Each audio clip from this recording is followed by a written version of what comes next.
How are we doing, guys and girls? Welcome back to another fun episode of Tom's new one, Tom's bartending tips. So I've been asked through some of my social media channels, how do I pour some of these cool funky pours like this?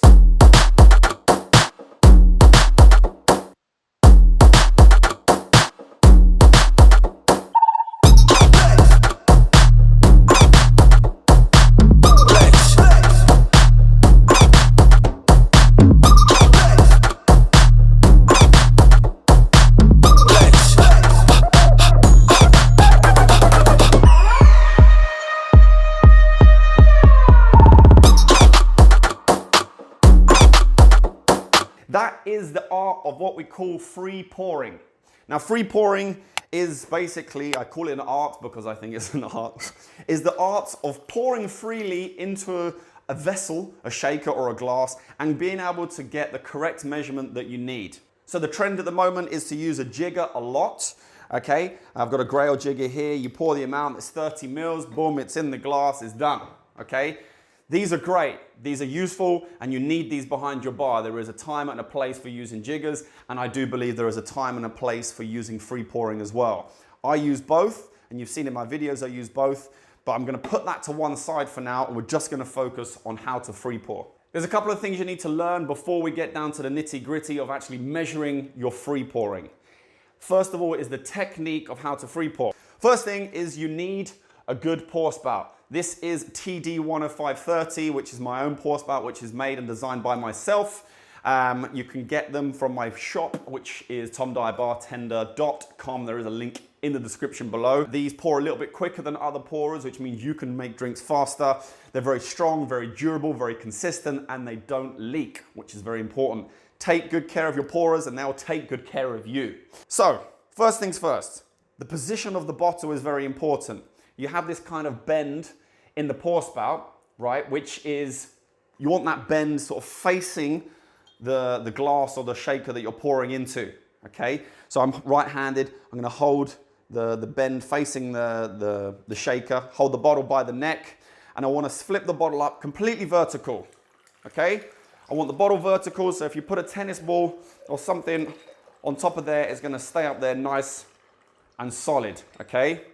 And then you get a constant flow of liquid, the same speed coming out of the bottle, which means it's a timing thing. So there's a time for the amount of liquid which is coming out of the bottle.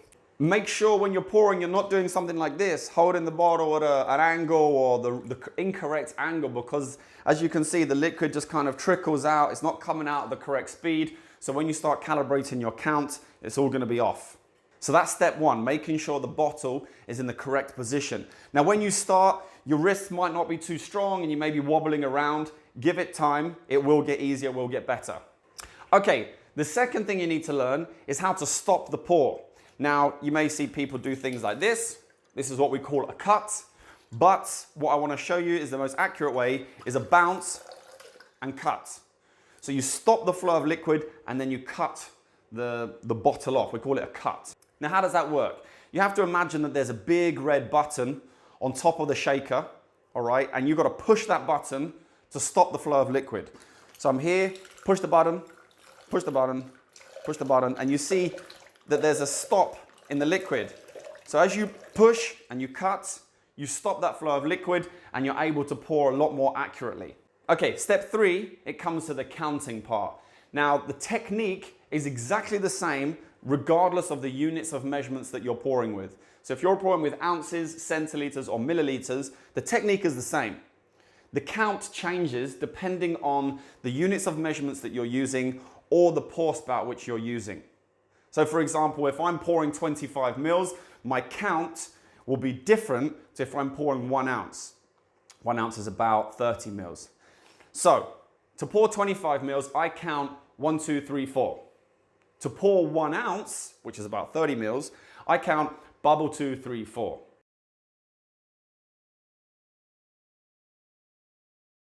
As I turn it over, bubble 2, 3, 4. Okay? It should be 1 ounce. Let's give it a measure and have a look.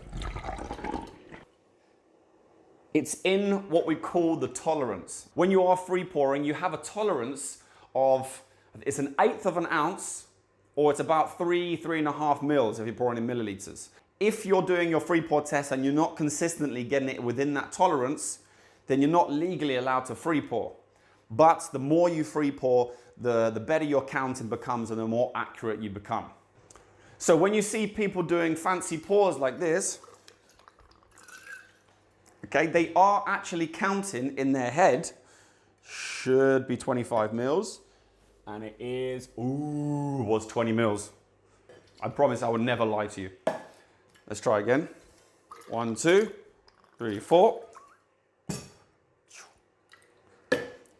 And this is 26 milliliters. Okay, so even performing a Flair pour like this, my pouring accuracy is very, very strong. So whichever pour that you're using, you're always counting to ensure that you're getting the correct measure. Of course, there's going to be a time where you need to calibrate your counts and make sure that you're pouring accurately before you start using it behind your bar. But you do always have the jigger to go back to make sure that you're pouring the right amounts if you are unsure about your free pouring technique. Cool, thank you very much for watching, guys. I hope that's explained how you can pour like a pro. If you have any questions on free pouring or pouring in general, just whack it in the comments box below. Let me know what you think about this video. And again, if you have any questions, just let me know. Go and check me out on Instagram. Follow me on Facebook, Dyer Bartender. Thank you very, very much for watching. I hope you enjoyed this episode. Until next time.